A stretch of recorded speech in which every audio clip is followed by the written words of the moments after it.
O vídeo já vai começar, mas antes, não se esqueça de se inscrever e ativar as notificações. Ok, meus irmãos, mais uma vez, que alegria dividir essa noite com vocês.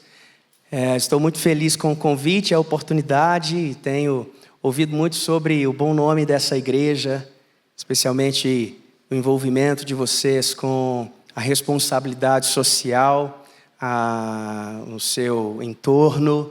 E isso é maravilhoso.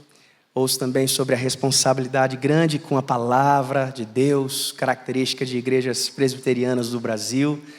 E que alegria, que honra, mais uma vez, para mim estar aqui essa noite com vocês. Nós vamos conversar sobre louvor e adoração. Essa tem sido, para mim, uma área de não apenas experiência prática, mas também de estudo e pesquisa. Eu sou ministro de louvor desde a minha adolescência. Eu me lembro que na minha adolescência eu sofri um pouco para entender, porque às vezes eu estava lá para tocar as músicas no culto, no período de louvor, e aquilo não me parecia tão importante para fazer para o reino de Deus, tanto para as pessoas que estavam na igreja, que às vezes chegavam até no final do período de louvor, quanto para própria liderança que muitas vezes dizia para mim o seguinte: toca umas musiquinhas para esquentar o povo e depois a gente vai fazer as coisas importantes do culto, né? Ou pior ainda, vai tocando aí para o povo ir chegando, aí depois que o povo chegar a gente começa o culto. Eu ficava pensando, gente, mas foi para isso que Deus me chamou? Esquentar o povo, chamar o povo para entrar na igreja? Eu ficava pensando, gente, vamos lá chamar eles. Para que a gente ensaiar uma música para tocar, para o povo entrar? Onde é que está o sentido disso? Eu me lembro que no meu começo, assim, eu me converti com uma paixão enorme por Jesus. Eu queria servir a Jesus com a minha vida toda e eu queria fazer algo realmente relevante para o reino de Deus. E sabe o que eu fiz? Com esse meu breve histórico musical frustrado, eu abandonei a música. Eu fui ser missionário. E aí, nessa agência missionária, com 19 anos eu já fui para essa agência missionária servir, e eu me lembro que nós fazíamos evangelismo nas ruas, nas escolas e presídios e trabalhos. Aí eu falei, agora eu estou fazendo uma coisa importante para o reino de Deus.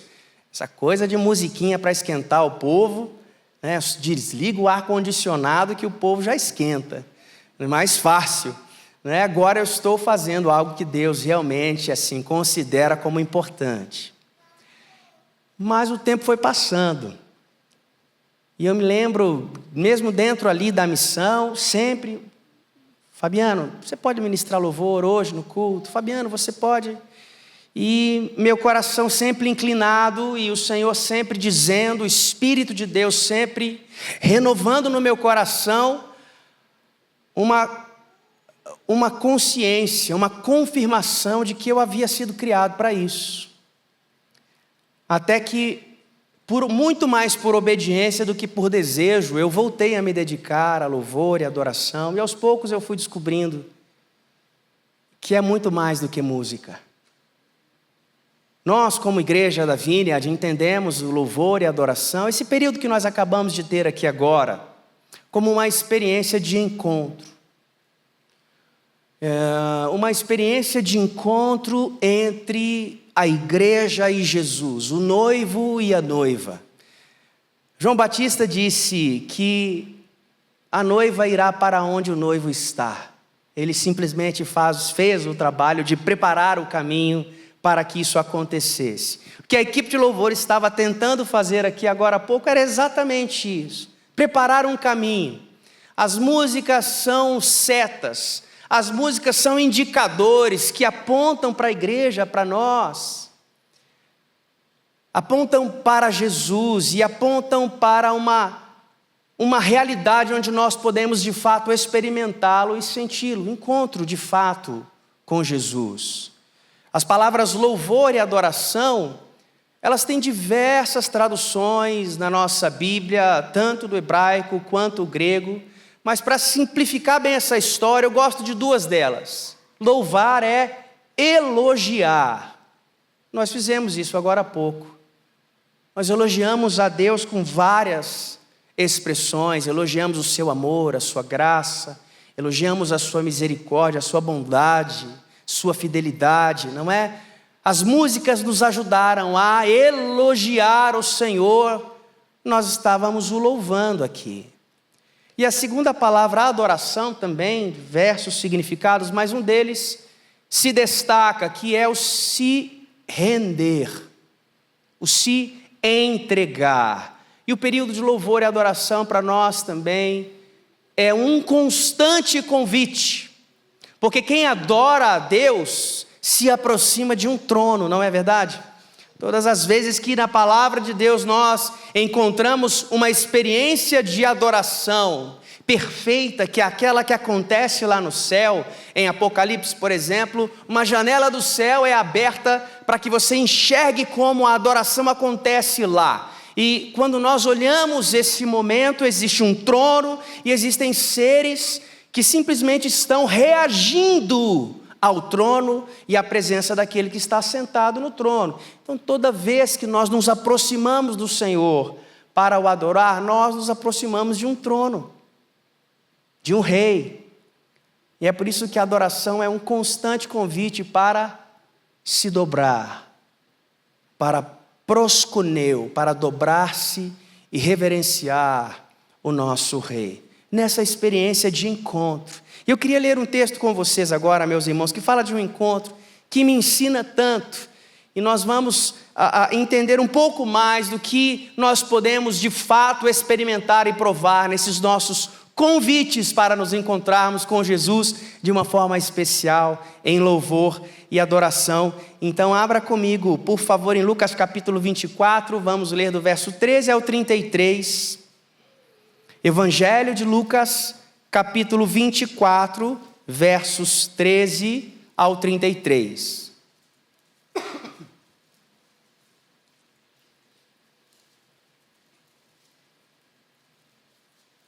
Que bonito esse barulho de Bíblia de papel, as páginas se mexendo.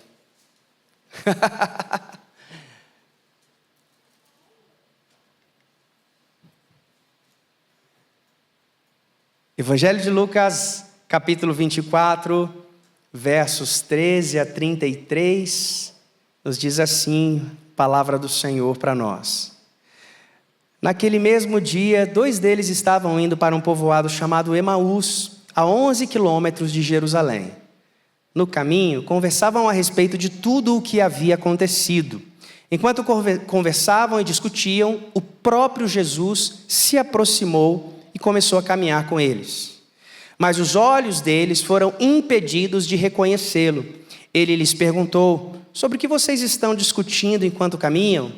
Eles pararam com os rostos entristecidos. Um deles, chamado Cleopas, perguntou-lhe: você é o único visitante em Jerusalém que não sabe das coisas que ali aconteceram nesses dias? Que coisas? Perguntou ele. O que aconteceu com Jesus de Nazaré? Responderam eles. Ele era um profeta, poderoso em palavras e em obras diante de Deus e de todo o povo. Os chefes dos sacerdotes e as nossas autoridades o entregaram para ser condenado à morte e o crucificaram. E nós esperávamos que era ele que ia trazer a redenção a Israel. E hoje é o 3º dia desde que tudo isso aconteceu. Algumas das mulheres entre nós nos deram um susto hoje. Foram de manhã bem cedo ao sepulcro e não acharam o corpo dele. Voltaram e nos contaram que tinham tido uma visão de anjos que disseram que ele está vivo. Alguns de nossos companheiros foram ao sepulcro e encontraram tudo exatamente como as mulheres tinham dito, mas não o viram. Ele lhes disse: como vocês custam a entender e como demoram a crer em tudo que os profetas falavam. Não devia o Cristo sofrer estas coisas para entrar na sua glória? E começando por Moisés e todos os profetas, explicou-lhes o que constava a respeito dele em todas as Escrituras. Ao se aproximarem do povoado para o qual estavam indo, Jesus fez como quem ia mais adiante, mas eles insistiram muito com ele: fique conosco, pois a noite já vem, o dia já está quase findando. Então ele entrou para ficar com eles. Quando estava à mesa com eles, tomou o pão, deu-lhe graças, partiu e o deu a eles. Então, os olhos deles foram abertos e o reconheceram, e ele desapareceu da vista deles. Perguntaram-se uns aos outros: não estava ardendo os nossos corações dentro de nós, enquanto ele nos falava no caminho, nos expunha as Escrituras? Levantaram-se e voltaram imediatamente para Jerusalém. Ali encontraram os 11 e os que estavam com eles reunidos. Vamos agradecer pela palavra do Senhor. Obrigado, Senhor, pela Tua palavra diante de nós, escrita, mas também vivificada pelo Teu Espírito que está aqui. Nos ajuda a compreender a vontade do Senhor através desse texto para cada um de nós, e que a palavra seja mais uma vez poderosa e transformadora em nossos corações. Assim clamamos em nome de Jesus. Amém. Amém. O texto que nós acabamos de ler começa dizendo que alguns discípulos estavam a caminho de um povoado e Jesus, então, ele toma a iniciativa e se aproxima deles. Essa é a primeira coisa importante para aprendermos sobre os nossos encontros com Jesus. A iniciativa sempre será dele, porque ele tem prazer e desejo em nos encontrar. Foi assim desde o jardim, não é? O Senhor vinha até o jardim para ter um encontro com o homem. Porém, nós sabemos que o pecado, a primeira coisa que o pecado vai afetar é essa experiência tão preciosa que o homem tinha de encontrar pessoalmente, de desfrutar desse encontro pessoal com o Senhor. Quando ele se aproxima por causa do pecado, o homem então começa a se esconder desse encontro, a se esconder dessa experiência. Mas Jesus segue sendo aquele que toma a iniciativa para nos encontrar. E como o pastor Samuel orou agora há pouco, ele mesmo na cruz fez tudo o que deveria ser feito para que nós tivéssemos outra vez o privilégio de termos encontros com Jesus, através do novo e vivo caminho que ele nos abriu, isto é, do seu corpo, como diz o autor de Hebreus, não por méritos humanos. Nós somos convidados a entrar no Santo dos Santos, a presença real, viva de Jesus entre nós. Cada um de nós temos o acesso oferecido por Jesus e temos a expectativa do próprio Jesus que nós entremos, que nós nos encontremos com Ele. A iniciativa foi dele desde o início e continua sendo. Ele quer se encontrar com você todos os dias. Ele quer que você tenha encontros transformadores com Ele. A iniciativa é de Jesus, nós lemos no texto, ele se aproxima. Mas outra coisa que nós lemos no texto aqui também é que, apesar de Jesus ter se aproximado, eles não conseguiram reconhecer, eles não conseguiram identificar, os olhos deles foram impedidos de reconhecer a Jesus. Isso também tem algo importante para nos ensinar. Nós podemos estar caminhando muito perto de Jesus, nós podemos ter Jesus ao nosso lado, nós podemos inclusive estar no lugar onde Ele está, porém não necessariamente estar em sua presença. Sabia disso? Essa expressão, estar na presença do Senhor, ou entrar na presença do Senhor, é uma expressão bíblica, porém um pouco difícil de entender, porque como você pode entrar na presença daquele que está em todo lugar? Você não pode entrar na presença de alguém que você nunca saiu da presença, não é verdade? Então, por que a Bíblia nos convida, por várias vezes, vamos entrar na presença de Deus? O que a Bíblia quer dizer? Claro que nós não entramos e saímos da presença de Deus. Não é Deus que está em todo lugar, inclusive, é tudo que está em Deus, não é verdade? Agora, quando a Bíblia diz vamos entrar, ela está nos convidando a tomar uma consciência maior, mais real da presença de Jesus. Porque de fato você pode estar em um lugar onde Jesus está e não necessariamente estar na presença dele. Um exemplo claro, para que você entenda o que eu quero dizer. Quando minhas filhas eram menores, hoje elas estão aqui, inclusive hoje está aqui a minha família toda. Ela pediu para eu não dizer para elas levantarem. E eu tenho juízo. E eu sou um marido obediente. Mas levantar a mão não tem problema, né, gente? Dá um oi aí, minha esposa. Ali, as minhas 2 filhas para a igreja. Sorriso lindo, maravilhoso da minha esposa. Aniversário dela hoje, gente.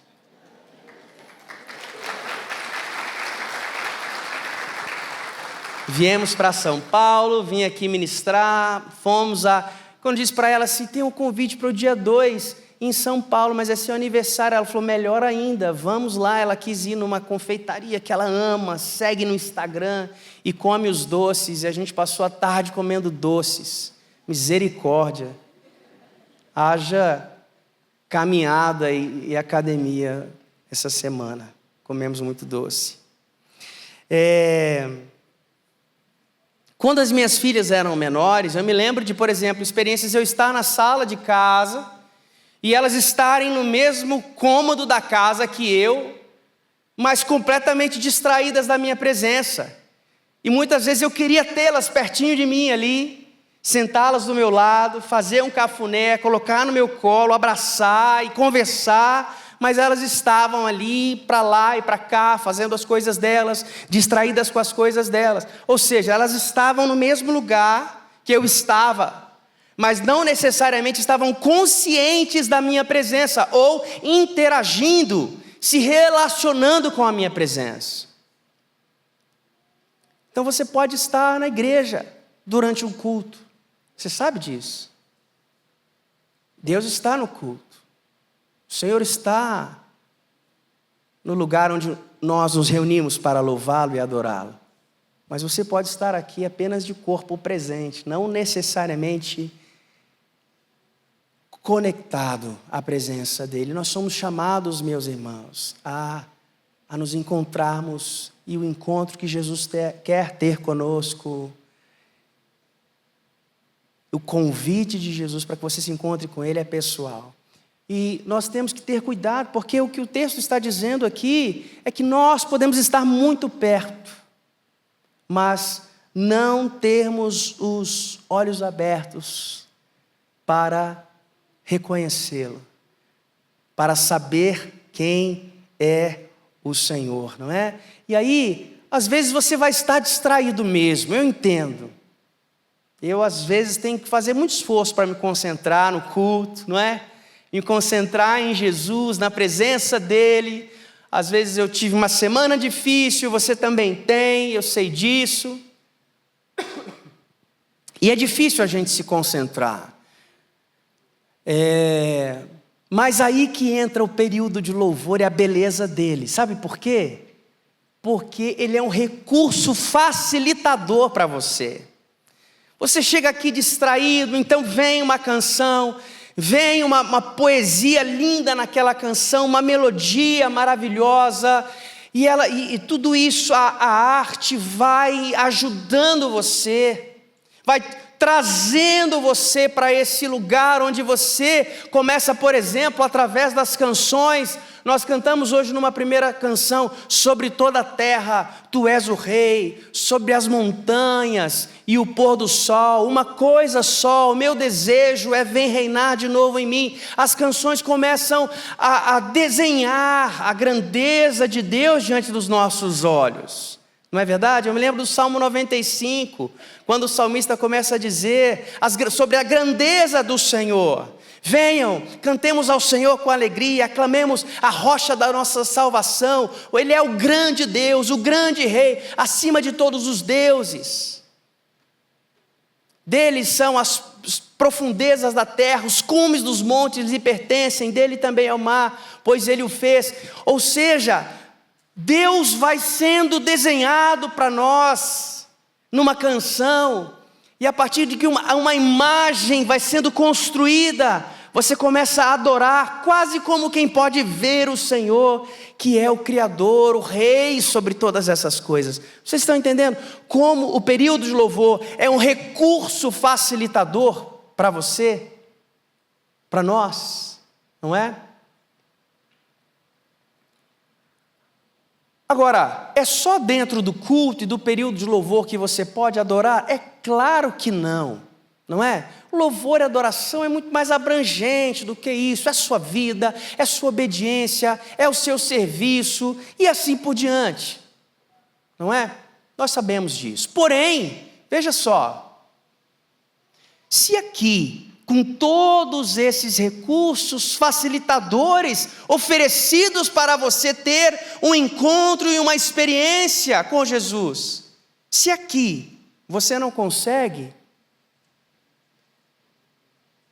eu desconfio que em outros lugares você também não consegue, não é verdade? Você já não ouviu as pessoas dizendo assim: eu não dependo do culto, a adoração ali o importante é o meu lugar secreto, o importante é a minha vida e etc. Meus irmãos, tudo é um transbordar na nossa vida de adoração, tudo que nós fazemos. Nós não somos chamados por Jesus para fazer coisas, nós somos chamados por Jesus para estar com Ele.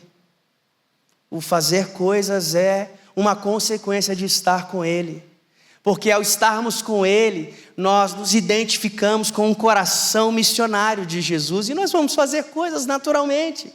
Agora, se o fazer coisas não está ligado a uma experiência de encontro pessoal com Jesus, para Jesus não faz sentido, porque primeiro Ele nos chama para estar com Ele.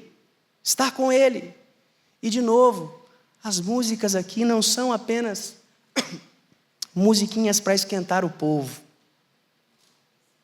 É um recurso facilitador para que você possa ter uma verdadeira experiência de louvor e adoração, de elogiar ao Senhor e render-se a Ele outra vez, através das orações cantadas. Esse é o diferencial de uma música congregacional, como nós cantamos aqui. Na Vineyard nós sempre queremos fazer canções que são orações que nós cantamos, ou seja, nós estamos falando com Ele através das canções. Nós a oramos juntos, sempre juntos. Outra coisa que nós aprendemos nesse texto é que eu acho muito interessante quando a narrativa diz que Jesus, quando eles estavam chegando perto do povoado que era o seu destino, Ele caminhou mais à frente como se quem quisesse se afastar e ir embora. Nós nunca vamos saber exatamente a razão de Jesus ter feito isso. Mas, o que os discípulos fizeram? Eles insistiram. Mas Jesus, fica conosco. Jesus, fica mais um pouco conosco. Eles mesmos, depois da experiência de reconhecer a Jesus, disseram que havia algo aquecendo, queimando em seus corações, enquanto Jesus estava falando com eles. Talvez por causa disso, se fosse um visitante qualquer, eles deixariam embora, mas talvez porque eles haviam sido tocados pela presença e pela voz de Jesus, disseram: Jesus, Jesus não, eles ainda não sabiam que era Jesus, né? Eles disseram para Jesus: fique conosco mais um pouco. E Jesus parece que olha para trás e volta e fica. Se eles não tivessem feito isso, se eles não tivessem insistido, eu não sei, você também não sabe, mas talvez eles teriam perdido a oportunidade e a experiência de terem os seus olhos abertos para reconhecer quem é Jesus. É porque eles insistiram que Jesus voltou, sentou-se à mesa, partiu o pão, dividiu com eles, e então os olhos deles foram abertos e o reconheceram. O que eu quero dizer com isso? Nós devemos insistir com a presença de Jesus, em estar perto dele, em desejá-lo perto de nós. Essa é a nossa persistência em louvá-lo e adorá-lo. É dizer para Ele: fica conosco um pouco mais, Jesus. Fica um pouco mais perto de nós. Vamos ter essa experiência na mesa juntos. E eu soube que vocês estão, não é para começar agora uma temporada de oração e jejum. Eu quero dizer para vocês que esse é um caminho maravilhoso.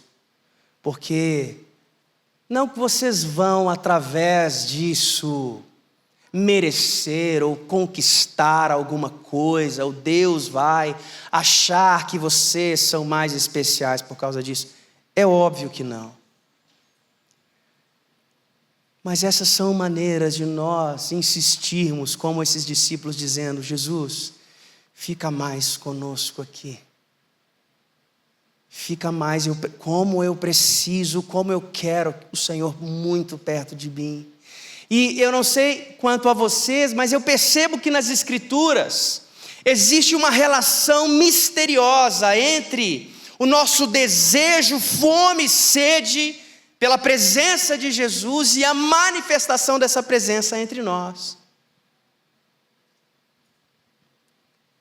À medida que nós clamamos e demonstramos nosso coração quebrantado e contrito, que reconhece que precisa do Senhor, eu acho que esse é o ponto de partida para a adoração e o louvor, cheio de profundidade, vitalidade,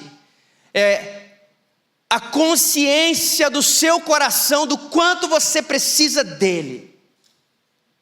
Aquele que não precisa, ou que pensa que não precisa, se distrai, se dispersa, não busca, não bate, não pede.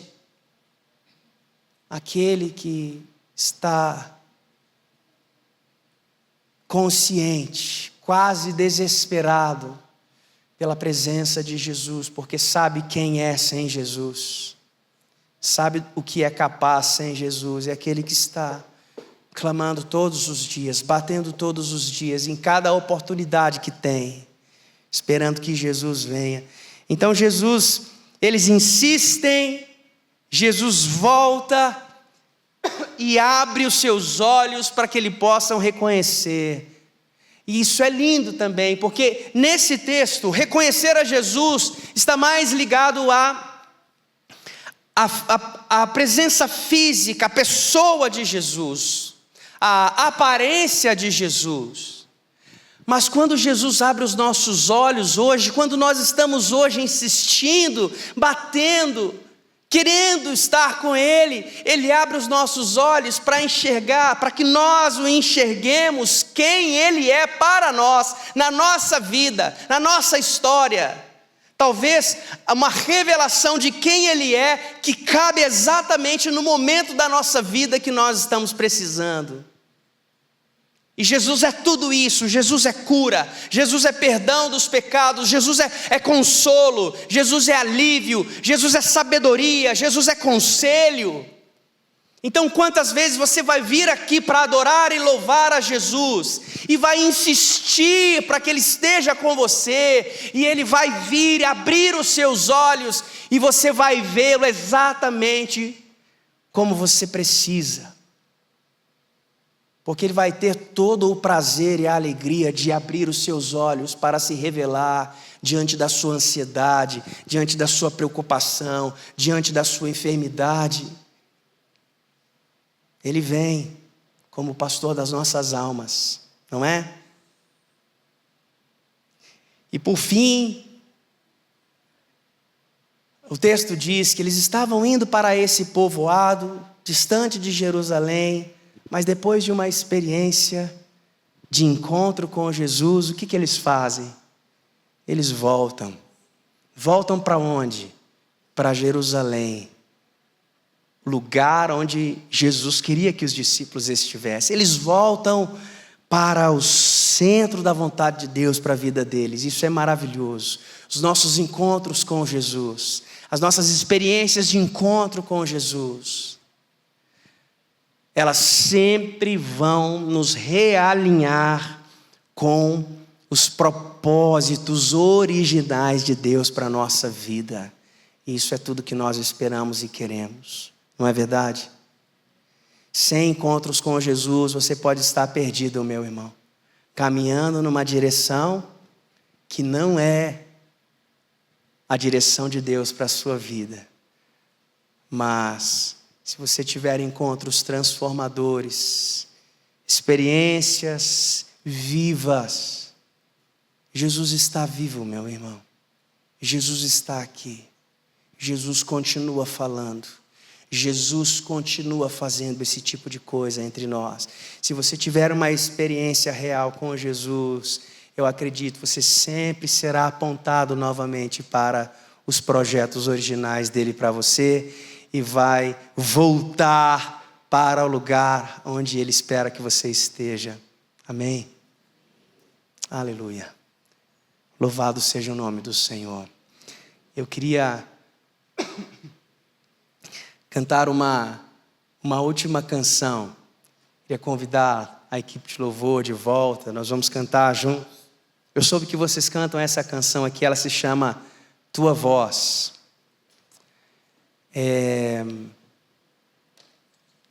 Antes de cantá-la, enquanto os meninos se arrumam, eu vou contar uma breve história sobre essa música. Eu escrevi essa música há mais ou menos uns 15 anos atrás. E nesse período, eu tive um problema sério na minha voz. E eu fiquei incapacitado de cantar um bom tempo. E eu me lembro que a Vineyard tem muitas músicas que são traduções. A Vineyard é uma igreja internacional. E muitas músicas que nós gravamos, elas são versões da Vineyard dos Estados Unidos, que tem muito mais história e anos de existência do que a Vineyard no Brasil. Mas aos poucos nós começamos a nos arriscar em escrever canções também, e Tua Voz é uma delas. E foi o primeiro CD da Vineyard que tinha como título o nome de uma canção que era uma composição nacional. Nós gravamos um CD chamado Tua Voz, e essa música era tema, mas a minha voz estava quebrada, não estava funcionando. E eu me lembro que eu fiquei super triste, frustrado, porque o CD ia ser gravado de qualquer maneira, mas eu não ia conseguir cantar. O que aconteceu? O produtor já marcou o dia da gravação, e eu fui lá para ele e falei assim, deixa eu tentar. Ele disse, Fabiano, você está sem condição. Aí eu falei, mas deixa eu tentar, né? Na pior das hipóteses não vai dar certo, e você coloca outro. Ele falou, tudo bem.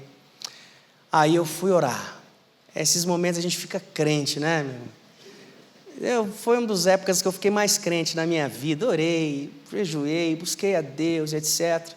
E aí fui para o dia da gravação. O dia que eu estava lá na gravação, ele me deixou no estúdio, coloquei o meu fone, soltou a trilha, né, instrumental. Quando eu cantei a primeira frase, ele falou, não, para. Fabiano, você não tem condição, me desculpa.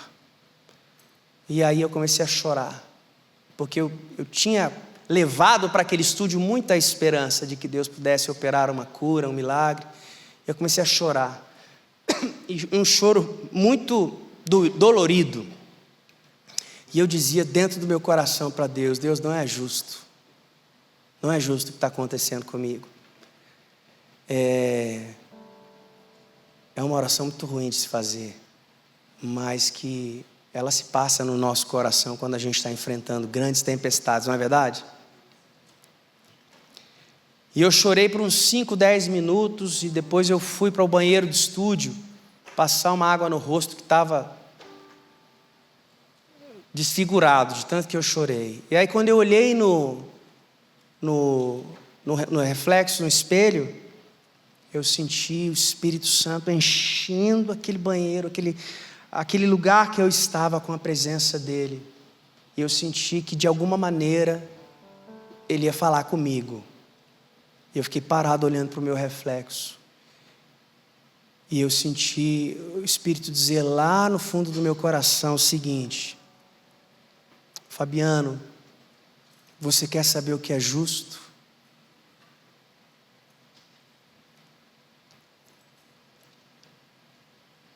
E eu engoli seco, porque eu conheço a palavra, você também conhece. Você sabe que se o nosso relacionamento com Deus... Porque eu não percebi, senti, ouvi mais nada. Foi só isso que eu senti que o Espírito Santo disse ao meu coração. Você quer saber o que é justo? Eu me lembrei da palavra do Senhor. E a palavra do Senhor diz que se a nossa relação com Ele fosse baseada em justiça, nem vivo eu estaria naquele momento. Então eu deveria ser grato a Deus naquele momento, simplesmente por estar vivo. Bom, Deus não me curou, Ele não me respondeu, porque eu estava enfrentando aquele problema, que até hoje, inclusive, eu lido com ele. Eu não fui curado, é um problema que não tem cura. Eu administro melhor hoje, depois de tanto tempo. Mas eu não tive nenhuma resposta. Mas naquele dia, eu voltei para casa com um sorriso, feliz. E a voz do Senhor, que eu tanto esperava ouvir, não que eu gostaria de ouvir, mas que eu precisava ouvir, manifestou-se ao meu coração e eu fui moldado. É o que essa canção diz. Eu fui moldado a um pouco mais parecido com o meu mestre, com o meu Senhor Jesus, a uma vida de completa submissão ao Pai.